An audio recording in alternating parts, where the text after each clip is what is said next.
Hey everyone, thanks so much for tuning in. In this video, I'm going to show you how to do a very easy herringbone stitch with a two-hole SuperDuos. So the SuperDuo beads form that classic V-shape herringbone shape in this easy to do design. And as with all herringbone designs, it can be customized to different numbers of columns. The designs that I'm featuring in today's video are 4-column designs, meaning we've got stacks of 2, worked in sets of 4. So you've got very like wide possibilities in how you can do it's like a blank canvas. That's how I like to describe it. It's like a blank canvas for just like you're going to do like a peyote pattern or a loom pattern. It's like that. You can just take and color in fact, in the pattern, there is a blank template provided that you can use to just kind of color in whichever kind of design you like. And then also 3 inspiration patterns are provided. So you can try all of those different ideas or, create your own.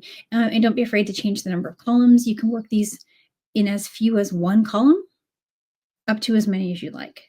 So this can become other things, like it can become gosh, I haven't seen anyone do this yet, but I've had so many ideas of doing like a little coin purse. I mean, you could do all kinds of things with this stitch. It does not have to be worked in a 4-column configuration by any means. So in this video, I'm going to be working with a set of 3 colors. You can work this pattern, which was done with 4 colors. Some of the other patterns in the tutorial are worked with 4 as well. I'm going to be using some 6-pound Fireline beading thread. Feel free to work with other types of beading thread. I think the thicker threads are going to be more friendly for the structure. So you'll have an easier time as a beginner working with like a Fireline wildfire kind of thicker thread. I did match the color on a lot of my designs to the beads I was using as close as I could. So a lighter bead, I would work with crystal, darker bead, I would work with smoke. But in the demo that I'm going to show you for this one, I worked with smoke, so you could really see very, very clearly like all the steps that I did. And so it's a little sharply contrasting as far as the thread goes for that particular palette, but it's really easy to follow and see. And so you'll need the thread, you'll need the beading needle, and I was working with a size 12. I think that's the easiest for maneuvering in SuperDuos. And then the findings are these wonderful bead endings. And you can use any color you would like to. You will need, in addition to the SuperDuo beads, of course, you're going to need just a few size 8 seed beads. And those are just for the starting and the endings. Jump rings and a clasp of your choice. I want some very, just, everyday toggle, but it's a very pretty way to finish a design like this. And then thread scissors or thread burner, chain nose pliers to do your jump rings.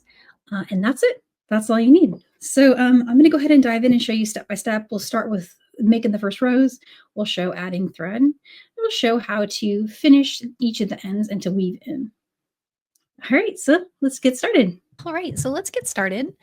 Based on the pattern you've chosen, you may need 3 or 4 or more or less colors. I'm going to be working the pattern 2 from the handout. And so I've got 3 colors of SuperDuo on my bead mat. And then to get started, you're also going to need some size 8 seed beads. And these can be any color, contrasting, matching. I went ahead and matched my finding. I didn't have an exact seed bead color match for my SuperDuos, so I got creative and I'm thinking it'll look, this golden finish on that is going to look really cool. So I'm going with that. And just for this first row, you won't need the seed beads for a while until you get to the end. So you just need 2, literally just 2 8-0s and 1 of your findings. And then if you have a stop bead, and I always kind of use a stop bead that's different than the bead in my design. That's not required, but just to kind of make it stand out as not part of the work. String on your stop bead. And I've cut a thread length of 70 inches. And I'm going to be leaving a 15-inch tail.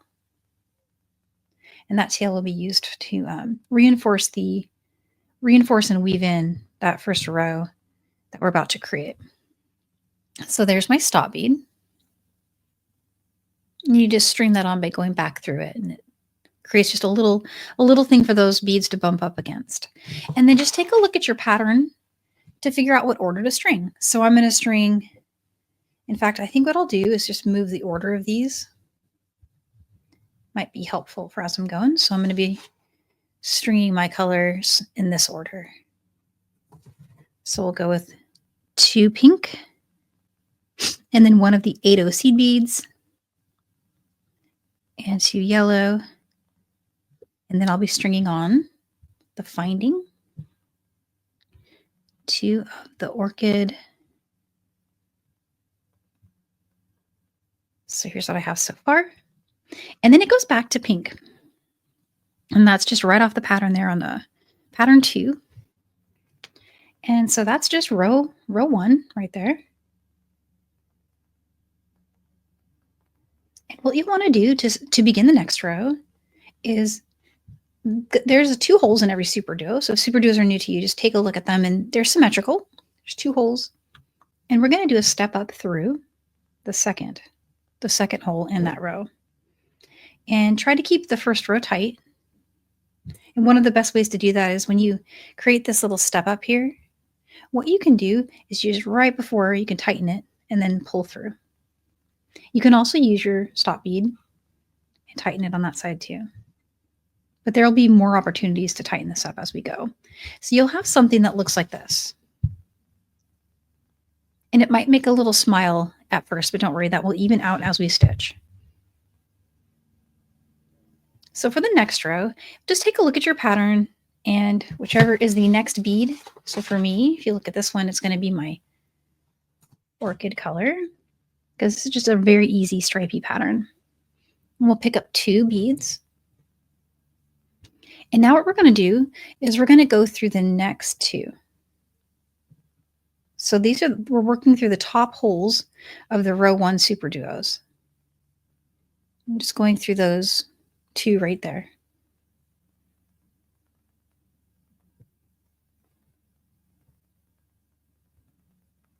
And so what they'll do is they'll pop in that configuration. It kind of looks like a little flower, but it's very, very herringbone looking.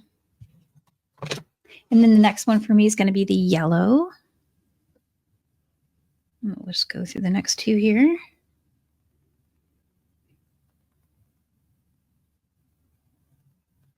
So just like that. And then we'll need pink. And go through top holes of the next 2 SuperDuo. And now we're going to go back to the orchid color and go through the last hole of the last SuperDuo. And you'll notice it makes a little round shape, and that is okay. It's going to do that just a little bit just at first.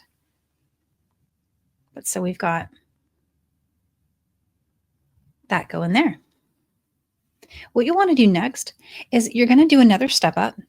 And this time, the step up is going to go from the top hole of the SuperDuo you were exiting from through the top hole of the last one you just added. You'll have a little bit of thread showing on the side. So if you want to use a light colored thread like a crystal Fireline, that can work really well too. And so my next color, just following my pattern here off the camera here, is to pick up 2 of the yellow and go through the top of the next 2 SuperDuo, the top holes.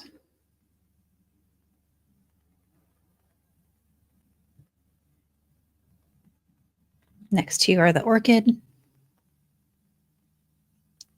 And we'll go through the top holes of those next 2 beads.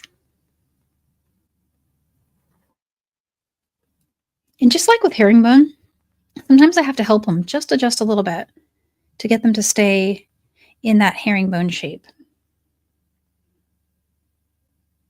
You want to go through the next 2.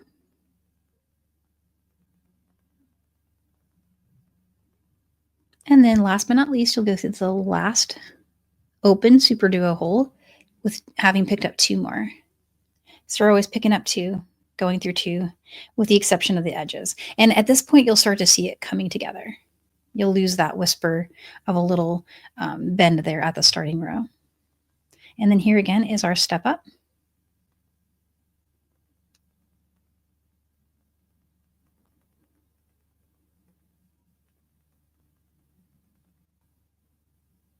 there on the side. And I'm using very sharply contrasting colors for you to see the pattern. But if you were doing this pattern at home, I would recommend making the color of the thread somewhat correspondent to the colors you're working with. So I would go with crystal for this palette, but then on a darker palette, I would still go with the smoke that I'm using here. So I'm just going to work another row here on camera, just so you can get the feeling for it. It's so easy. It's really beautiful, really easy pattern. And the fun part is making your designs and picking the colors.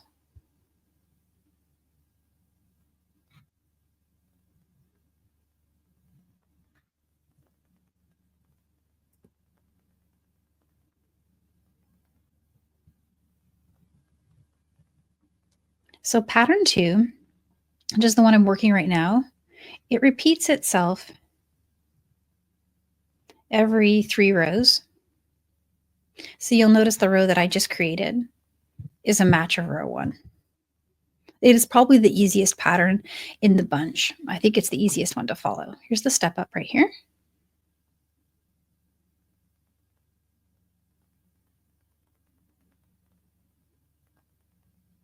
And there you are. So that's how you do it. You just keep creating rows. I'm going to create rows until I run out of thread and show adding thread for anyone who wants to see how to do that. That'll be the next thing I show. And then we'll show finishing the end.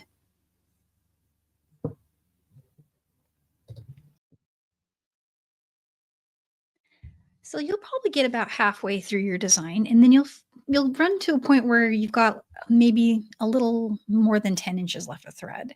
And at this spot, you can go ahead and stop and just remove your needle, leave your old working thread in place wherever it is that you've left it, and go ahead and start a new strand of thread that's just a comfortable length.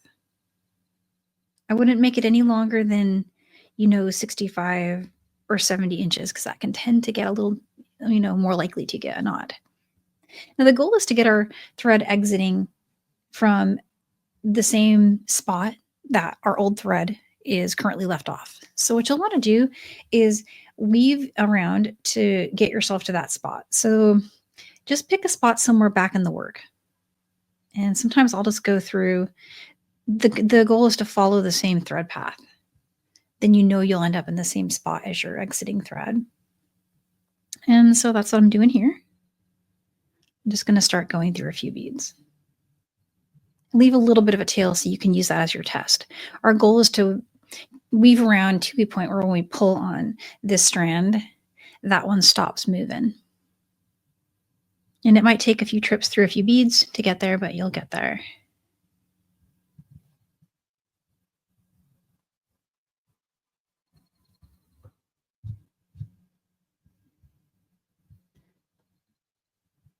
And it's still moving.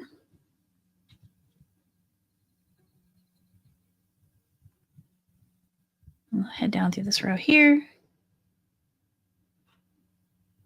And up through this one. Let's just take a look. Still able to move a little bit, but it's getting tighter.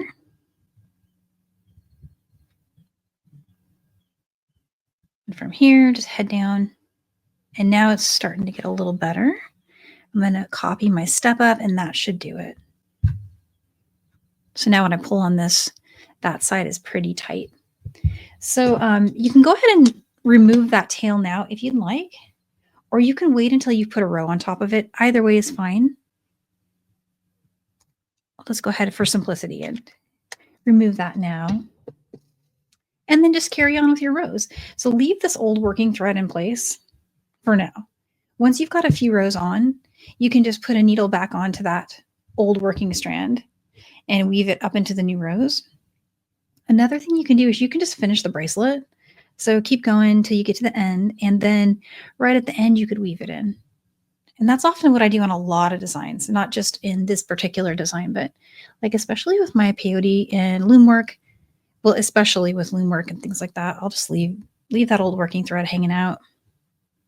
And then at the end, when you're all done with your design and you're excited about it because you just finished it, weaving in that little strand is less daunting of a task. It's less to be a deterrent to finishing, right? If you're already done with the design, it's all beautiful. It's because the fun part is carrying on with the work, not weaving in all those little tails and doing all that. So I often delay that until I've got that motivation, that little spark of, wow, it's almost complete. It's a little fun info there. Yeah. And so there's a new row. Just going to step up from the new row. And if at any point, you know, along the way you feel like weaving it in, I'll just probably still have to sit here when we get to the end. And just carry on until you reach your desired length. All right, here we go. I've got it to the length that I like. And I'm going to go ahead and put on my last row. And so I need to get another one of my little finding ends. And in this case, I'm going to need a handful of 8/0 seed beads as well. So let me get those really quick. And so we're going to go ahead and string the last row. I want to put one more row on here. And so just perform your last row as normal. No difference in creating this row from any of the others. Just keep your pattern going. Unless you have like a special end for the pattern that you'd like to do, you can. I mean, there's all kinds of really fun ways you can end these designs. Like you can bring them into a taper point, things like that. But for super, super simplicity and a nice beginner-friendly pattern, the easiest way and the way I'm going to show is just doing an extra row here. Oops, forgot that little step up there.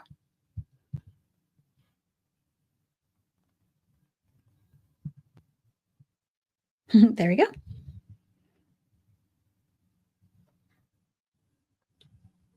Last row there.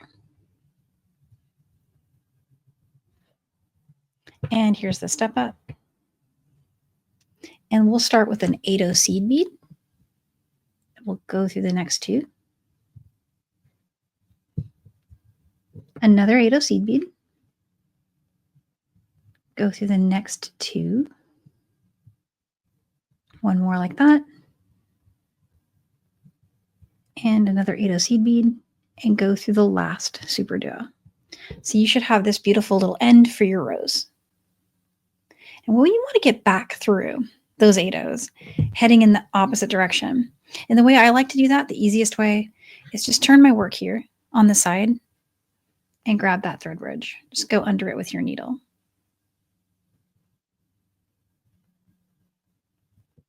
And then go ahead and bring your needle right back up through.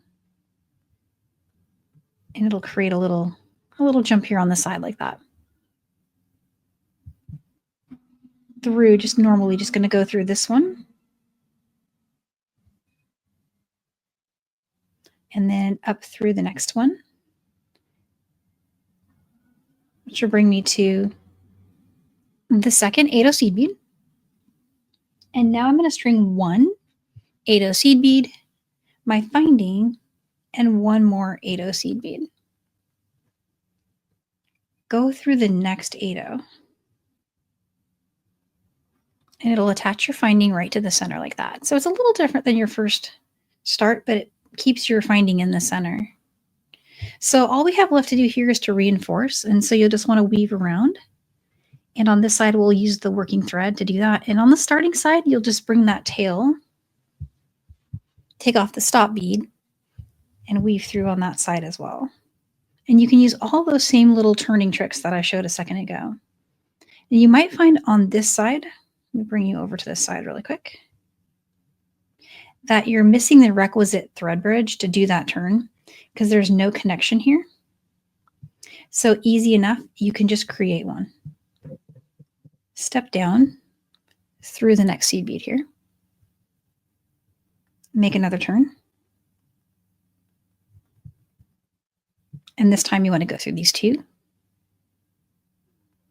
And there's also the possibility of just weaving through the row, which you could also do. And then from here, you'll go through those two. And now I've just created that thread bridge that I need to make my turn. See? And I'm currently located coming out of this SuperDuo. So just go ahead and turn and go through it. And again, that's the opposite direction I want to be heading, but I can just use this one to make that turn now. So that's the easiest way to not have to weave through a bunch of SuperDuos, which I find a little tricky, but there's no reason you can't do that. If you don't mind weaving through and, repeatedly going through several SuperDuos, then it's certainly totally okay to do that. And there you go. So I might reinforce that one more time. And then to weave in, you just go through some rows and trim. Repeat that also to weave and reinforce this side. And then over here where you have this tail, if you've left your tail from when you added thread, go ahead and weave that in up into the new rows. All right, and now for the fun part. It's so easy to put findings on with these beautiful little connectors. These are the Kolympos. I'm really bad at saying these Greek names, but they're very cool.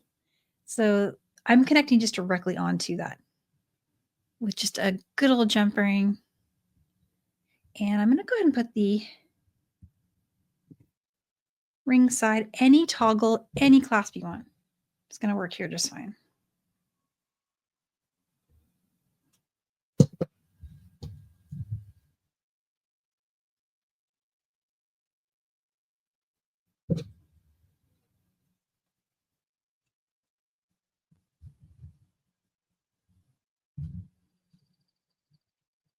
And there we go.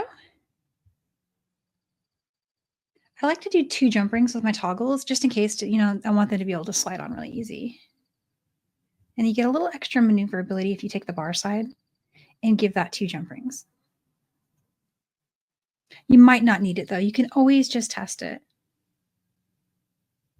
There we go.